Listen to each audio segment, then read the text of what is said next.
خوبی سلامت حالت چه سلامت ممنون ملت عزیز ایران ملت عزیز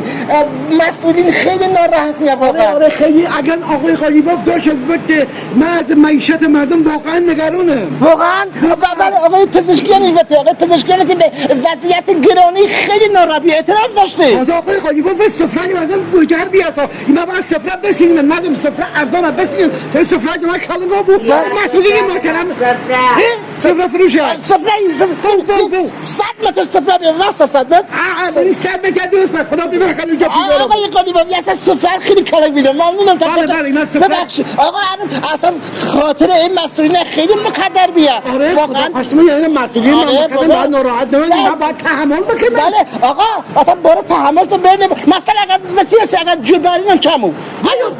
جو دو سر داریم جو پرک داریم جو یک سر داریم جو سبوس جو انتخاب بکنیم نه فقط جو سبوس سال منی که مقصود حیوانات هم بله اصلا هرچه کسی بس نه سفرت دریج بیاسا اصلا انا شبه یلداش مثلا من چه فلان اصلا این شبه که بوده و چه بوده یلداش هم بکنیم ماشاءالله چرا به خدا حفظ و خاطر مثلا آقای پزشکی ناراحت به خدا وکی با تحصیل کرده با سواد خیلی آقای قالیباف نه خدا نکه همه خاطرتون ناراحت بود نه که همه نکه ایمت ممنونم تشکرم